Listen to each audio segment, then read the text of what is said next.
On your Wednesday episode of Locked On Raptors, Toronto falls to the Brooklyn Nets to close out the in-season tournament with a whimper. We'll dig into the starters who were really, really bad on Tuesday night. We'll dig into the defense, which is not looking so hot either. And of course, we got the good, the bad, and the It's all coming up with Katie Heindl on today's show. Thanks for hanging. You are Locked On Raptors, your daily Toronto Raptors podcast, part of the Locked On Podcast Network, your team every day.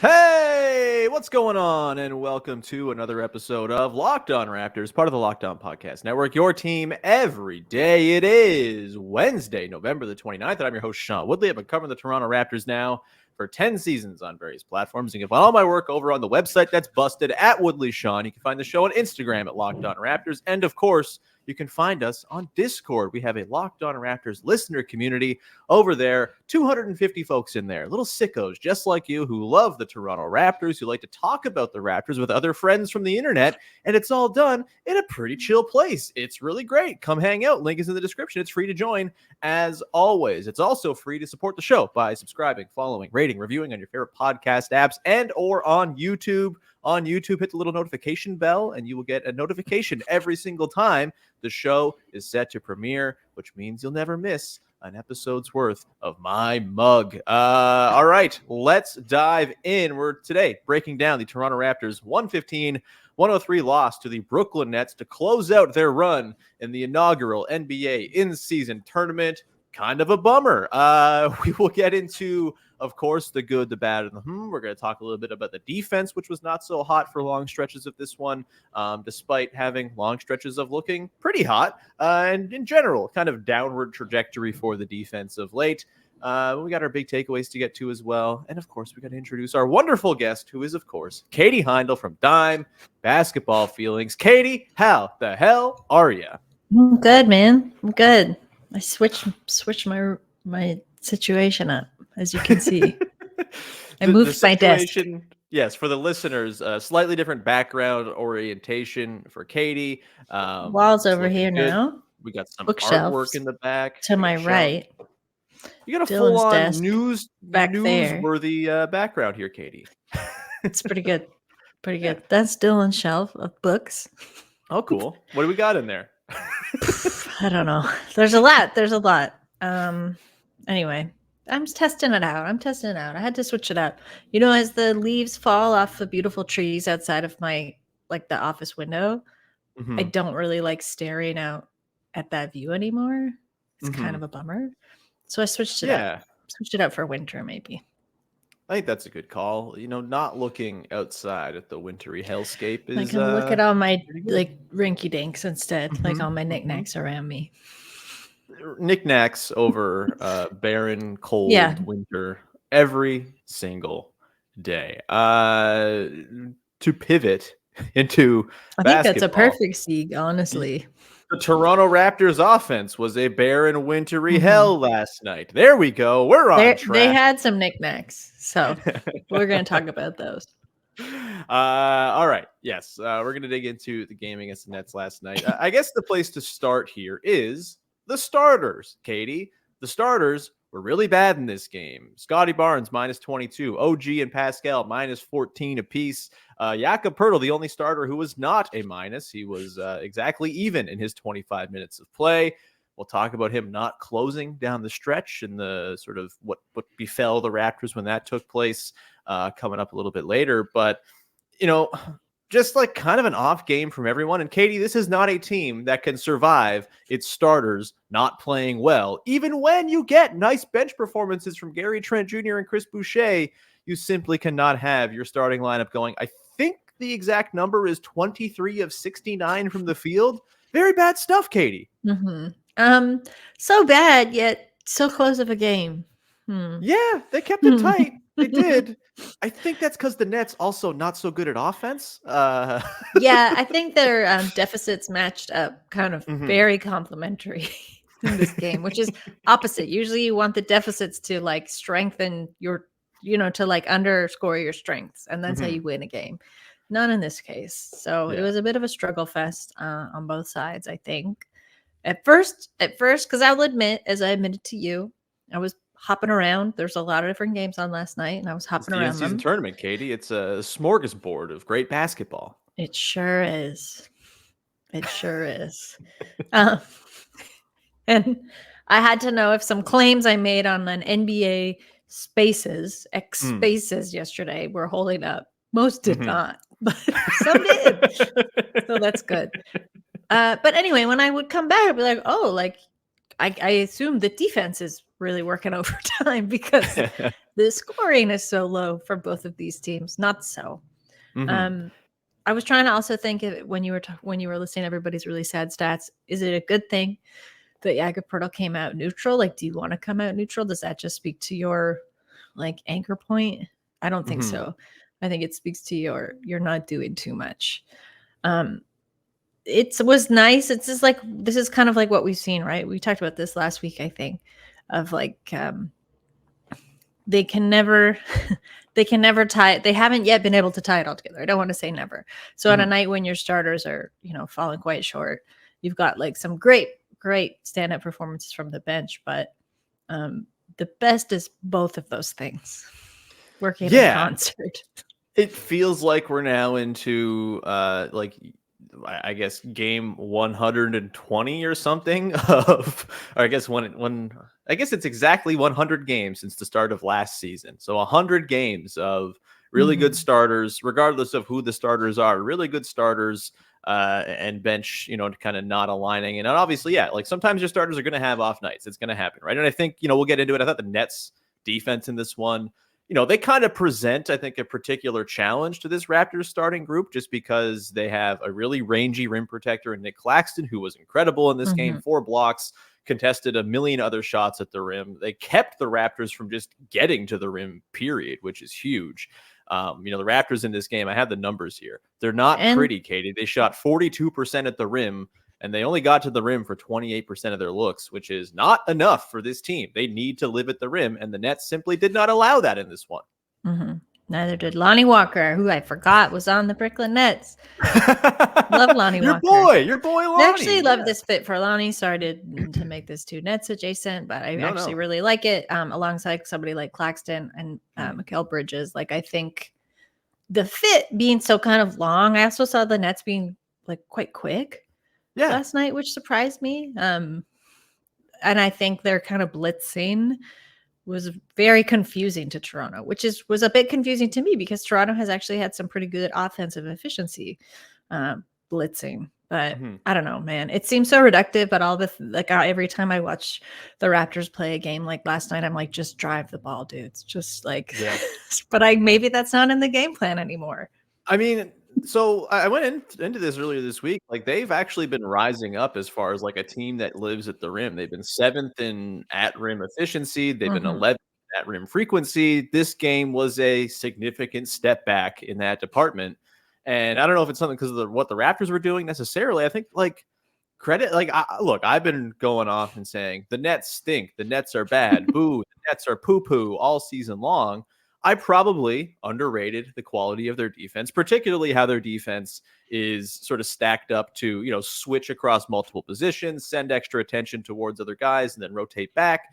Obviously, Nick Claxton at the rim is just like a total world wrecker. And, that's the type of defense that's going to give the Raptors some problems. I don't think the Nets have a lot of offensive juice necessarily. I think, there's a reason this game stayed tight till down the stretch of the game where we'll get into what happened as they kind of came unspooled with a lineup change that came in the last 4 minutes or so. But to me, the starters ran into a tough matchup and didn't do much to sort of help themselves out either. I mean, just like the finishing at the rim, Katie, boy, oh boy, like you just need better than that. This is how this team has to live. They do not hit a lot of threes. Yeah, they hit 13 threes last night, which is shocking, frankly. And I guess like that's the effect of Scottie Barnes taking them and putting them up like with great regularity. But Scottie Barnes going 2 of 12 from 2-point range is not going to get it done. It's just not. And the starters had themselves a rough go in this one. Katie, we're going to come back. We're going to talk about the defense, which had been the sort of hallmark of this team. Seems to be on a bit of a downward turn.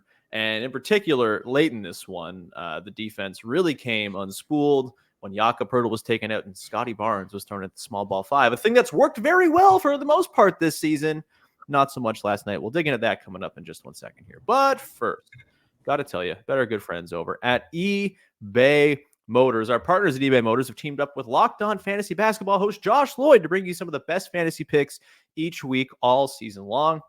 Whether you're prepping for a daily fantasy draft or scouting the waiver wire, every week we're going to provide you with players that are guaranteed to fit on your roster. So let's see who Josh has picked out for us on this week's eBay Guaranteed Fit Fantasy Picks of the Week. He's got a handful of guys here. Jaden Ivey, Gordon Hayward, excuse me, Scoot Henderson, Sadiq Bey. But the one I'm going to highlight here is someone who is helping me as I am capably holding up, I think, in 6th place in the Locked On Raptors Listener Fantasy League. Al Horford, I've got him on the team. He's like hitting threes. He had like 4 made threes in his last game out. He's got steals. He's got blocks. He's filling in very nicely, especially with Kristaps Porzingis out of the lineup for Boston. Al Horford doing the thing that Al Horford's done for seemingly the last 25 years. Go check him out and pick him up if he's available in your league. He's helping me out big time to beat all of the puny little listeners in the Locked On Raptors Listener League who, by the end of the season, I will have vanquished. I promise you that. And it's because I'm using Josh Lloyd's Guaranteed Fit Pick of the Week.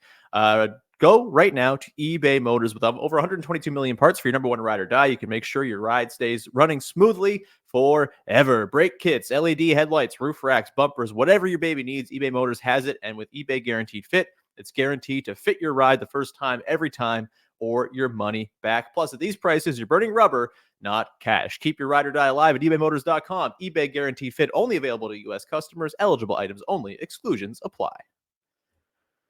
All right, continuing on here with Katie Heindl of Dime and Basketball Feelings as we dig into the Toronto Raptors falling to 8-10 on the season against the Brooklyn Nets. Reminder, you can go right now and check out as well the Locked On Sports 24/7 all-day streaming channel. It is a wonderful thing. It's all the biggest stories in all the sports streaming all day long in podcast form with the local hosts of the Locked On Podcast Network, the national hosts as well. It's a great thing. Go subscribe. Locked On Sports today, 24/7. All right, Katie.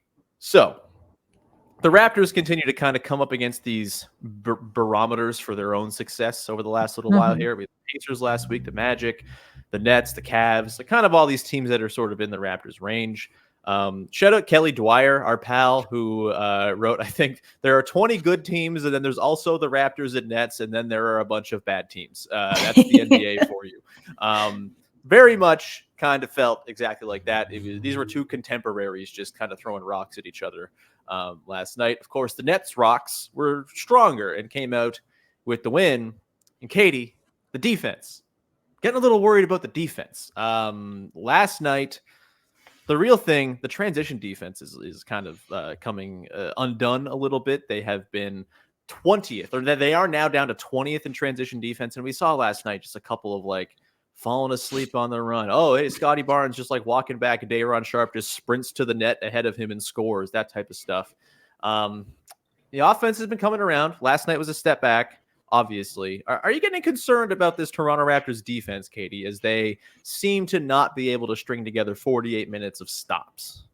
They look gassed, I got to say. They looked gassed in the third, kind of like mid-third quarter on.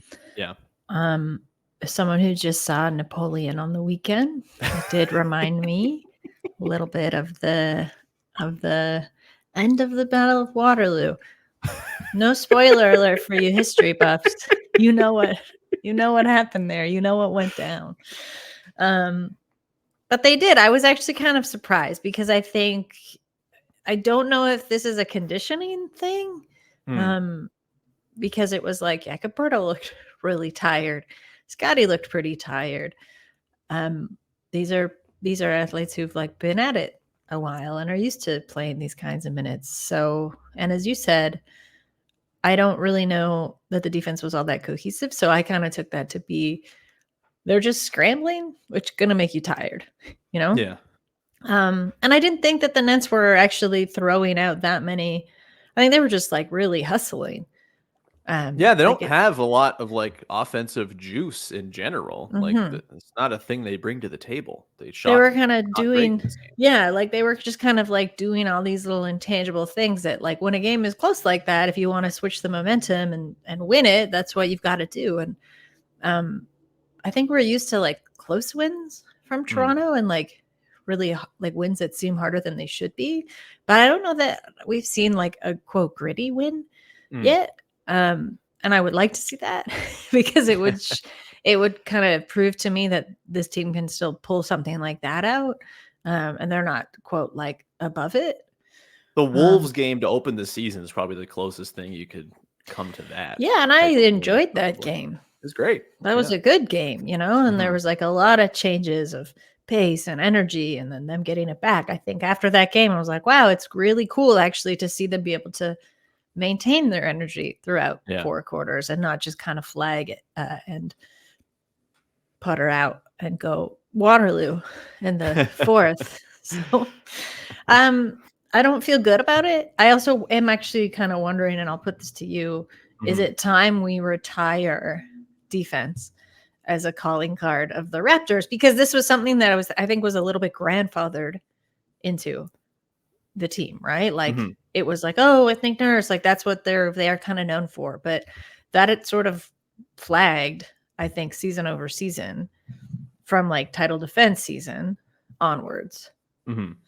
See, so I don't know. Sorry. Like I'm not actually, and I think this specific iteration of the team has to, if anything, earn that back, and will probably put their own stamp on it. Their defense is going to look a lot different, especially under Darko, right? Like the schemes will be different. So I kind of hesitate to say like, oh yeah, that's, if you want to say what the Raptors are known for, it's defense. I don't really think that holds true anymore.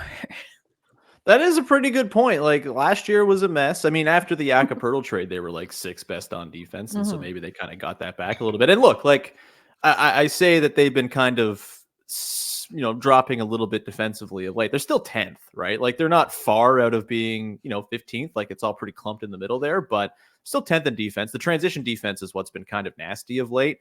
And that speaks to like the effort stuff and just sort of the attention to detail and focus. And like, I hate that I keep coming back this season, Katie, to like, are they trying hard? But like, it does seem like when they try hard, they typically have pretty good results. And when they're kind of a little bit below 100% full bore, things don't go terribly well. Like this is a team that doesn't have the margin for error, like shot making wise, to kind of have off nights or off quarters. And I think honestly, like the biggest encapsulation last night was the final 4 minutes where they go to this lineup with Scottie at the 5 and Gary Trent Jr. in for Jakob Poeltl. And so far this season, that lineup has been killer in closing games. And they have been, that 3-man front court of Pascal, OG, and Scottie at the 5 has been like a total clutch time weapon for them. And in this game, like I think throughout, Scottie felt a little bit listless. This was not by any means the best Scottie Barnes game you're ever going to see. I'd argue it was one of the 2 or 3 worst he's had this season, and a lot of those have come kind of in recent times. We'll talk a little bit about the recent slumping for Scottie Barnes coming up later on, I'm sure. But I think the defense held up in this game until basically those last 4 minutes when the Nets went nuts. They finished on like a 21-9 run or something. And a lot of it was they kind of just, they were getting a parade to the rim, and Scottie Barnes wasn't kind of doing the thing that he needs to do to give this team any sort of ceiling, which is be viable as a center. He's done that a lot this season. Maybe this is just a setback, but there is like, I think a notable sort of dip right now in the general energy. And hey, maybe it's just tied to the darkness and the gloom of November. Who's to say? We're dealing with it, I'm sure. But that has been sort of the thing for me is, I don't think this team necessarily has like a lot of quit in it. Like I think last year's team was just really good at kind of giving up. But I think this team is so dependent on having full energy and full attention to detail at all times that they can't really afford to have these moments where it kind of wanes. And that's what kind of it felt like in the last stretch of the game last night. Scottie just like, he's got to be better, right? Like he's got to be better if they're going to have any sort of viability with those small ball looks. He has to match Nick Claxton as like a viable center who can rebound and score at the rim and all this stuff. And he just didn't. The Raptors need a Austerlitz is what you're saying. Yes, 100%. You guys got to see Napoleon. I It's tight. Is it good? Is Joaquin Phoenix like? Is he doing Joker cosplay in Napoleon outfit, or like what's Joaquin the Phoenix deal? is so good at just playing a guy who's like you hate and is kind of nasty, like a nasty, miserable little guy. I didn't like Joker, but like I'm thinking of good heydays of Gladiator. Sure, He's sure. back there. He's pretty good. Well, he plays Raptors, I'll just say he's playing a Napoleon. good, nasty little emperor. Nasty little emperor. That's what my parents used to call me, as the eldest son. I feel like we've kind of hit on it. Like the defense, I'm not like. I think this is back to your original question, Kate. Yeah. I think I got off the plot there because I wanted to talk about the small ball lineup, and Napoleon. Talk about a small ball center. Oh, good. There we go. What the defense? I think it has to be their calling card. Is the thing, like, because they don't have the offensive juice, and they have a lot of defensive talent. Like Jakob Poeltl, very good defensive center. Scottie Barnes, like, is leading the league in defensive box plus minus and all the different defensive metrics. He's killing it there. OG, we know OG is incredible. Pascal's been very good defensively this year. Dennis Schroeder, really good point of attack guy. Off the bench, Precious Achiuwa. He's got defense. Not much else. It was a bad game for Precious last night. Woof. Like, this is a team that has to be defense first. I think they'll get back to it. Like, I think, that they're still 10th, so it's not like a huge concern, but they've had moments where it's just kind of like all come undone of late that are a little bit concerning. And again, I think very much tied to like effort and energy. And those are weird things to try to figure out. Like, why do they dissipate sometimes? Who the hell knows? It's weird. I know it's like antithetical to Adam Silver's NBA media desires of us like talking about basketball this way. But I will say, like, when you don't have size, right? You are forced to play defense in an effortful way. Everybody does kind of have to dig in and work twice as hard, whether that's just like getting to your basics, like boxing out, right? Or and trying to just like live around and under the rim. I think it's a good point. Like, I don't know how else you can really how like finer a point you can put on that. 100%. We'll come back on the other side, Katie. We've got the good, the bad, and the I don't know what that segment turned into, but I think it was informative. We will come back and round it out the way we always do after a Raps game. Before we do that, however, we got to tell you about our good friends over at FanDuel, the #1 sportsbook in all the land. And right now is a perfect time to jump in on FanDuel because you get $150 in bonus bets with a winning $5 money line bet. That's it. As the weather's getting cold outside, it's gloomy, it's sad, it's sapping the energy of you and your Toronto Raptors. You can go and make some scratch over on FanDuel with just a single winning $5 money line bet. It's $150 in bonus bets if you win that. And it's $150 you can spend on all sorts of things on the site, like spreads, player props, over-unders, and more. If you've been thinking about joining FanDuel, there's no better time than now to get in on the action. And again, it's not just for NFL fans. Of course, I'm not much of a football fan at all. I couldn't name you 10 NFL players anymore, but I could tell you what the lines might be in the in-season tournament games coming up next week. We got the quarterfinal set. You want to throw a little money down on the Pelicans making a surprise Cinderella run. You want to have some money down on the Kings and Pacers meeting up in the Domantas Sabonis, Tyrese Halliburton Bowl in the final. You could do all of that over on FanDuel. So go do it right now. Visit FanDuel.com/lockedon and kick off the NFL season, or whatever season it is that you are following. FanDuel, official partner of the NFL and of the Locked On Podcast Network. Okay, rounding things out here the way we do on every episode of the pod following a Toronto Raptors basketball game. It's the good, it's the bad, it's the a thing we liked, a thing we didn't like, and a thing that's got us a little intrigued going forward. Katie, what you got for your good? Probably OG's 3-point shot right at the buzzer. Point differential gaming. I love it. Yeah, just like exactly what you wanted to see all game. Perfect setup. Perfect look, like perfect arc, perfect everything. Doesn't matter. Hey, cut it from 15 to 12. It with, mattered to me. I was like, I saw that and was like, ooh, like it was one of those shots where you're just like, nice. Yeah. Look at that sweet, sweet offensive process, baby. But that was great. Yes, I liked it a lot.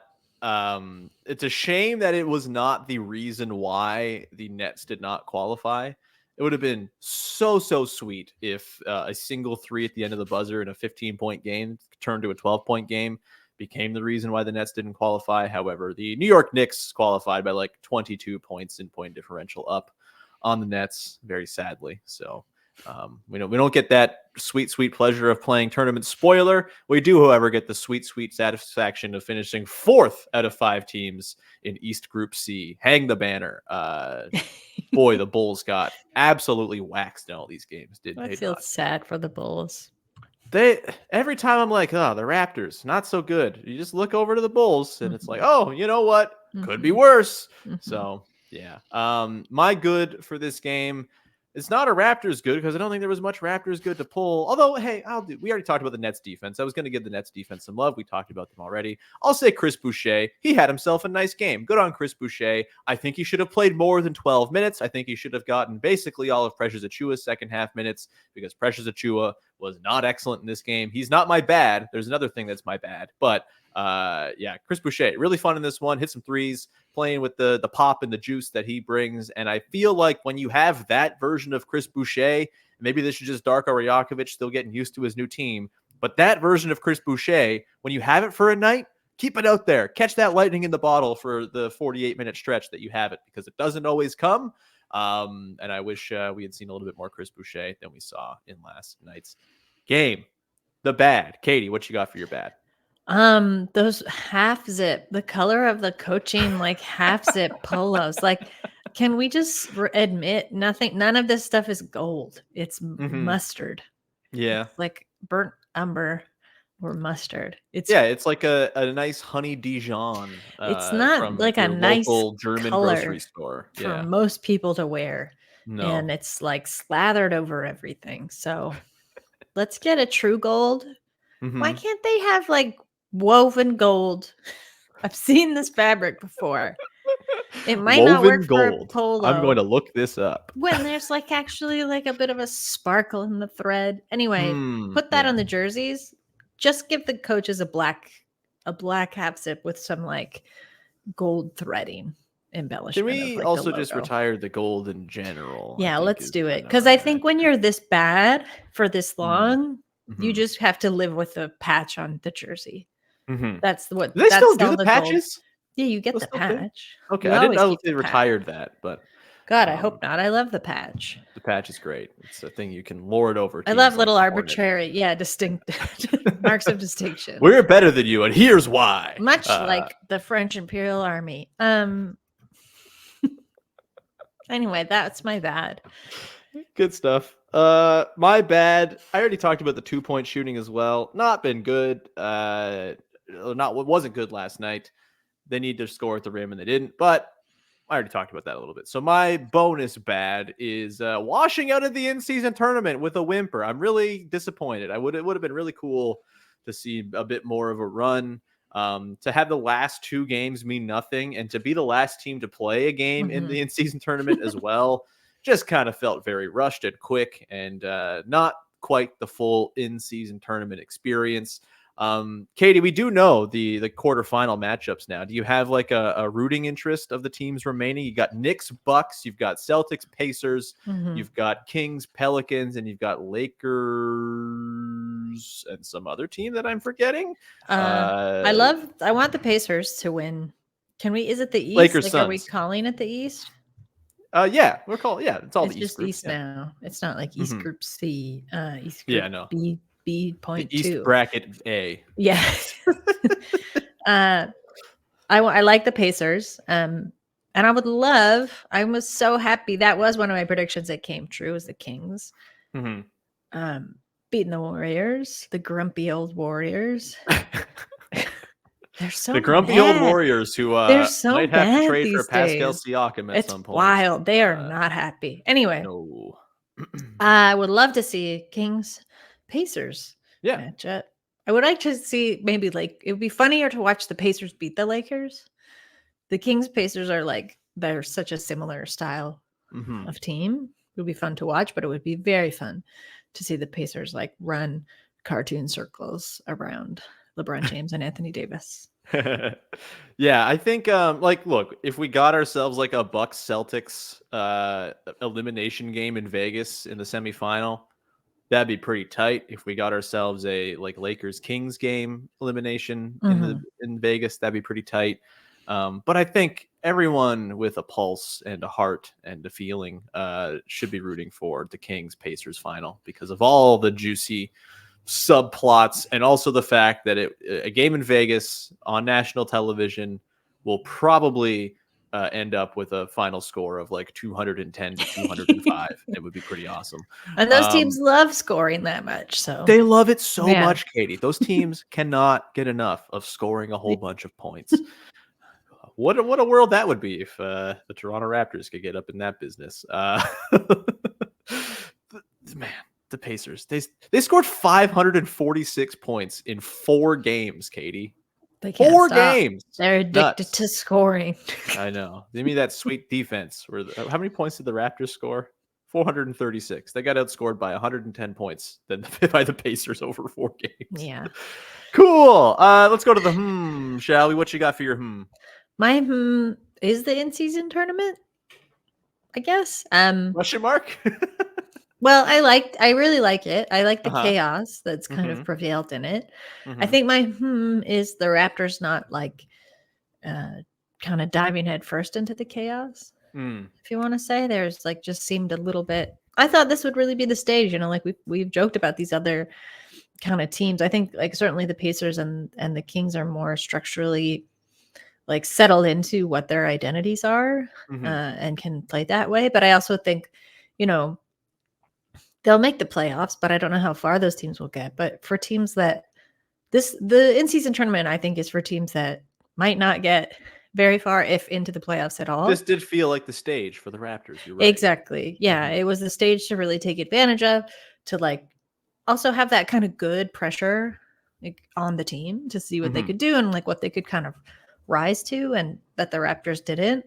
I'm not trying to be negative, but it does make me think like, what will make them rise to that occasion? We talked a lot about energy on this podcast. We talked a lot about willingness and kind of effort. And if that couldn't do it, I wonder what will. Yeah, I mean, look, they got dealt a pretty tough hand. They played the Celtics in their first in-season tournament game, played pretty nobly in that game, lost by 3. And they get the Magic, who apparently all of a sudden are just an absolute steam train. So like, all right, what are you supposed to do? Again, they were also late to the party, so they were like, they already knew the circumstances. Oh, we got to like win all these games already because we know everyone else has already won these games. Like it was like get them earlier into the mix, I think, and it's probably maybe it's the same story, but I silly think to go so late. Yeah, it kind of flows a little bit differently. Like if you have like a World Cup where the one team doesn't play until all the other teams have played their first 2 games, like that changes the tone and tenor of those teams' games. It's just how it works. But I like the in-season tournament. I would have loved to have seen a better performance from the Raptors in it. They didn't even really feel like characters in it at any point, which is a bummer. Again, that OG3 could have been something had the Knicks not had the point differential edge already.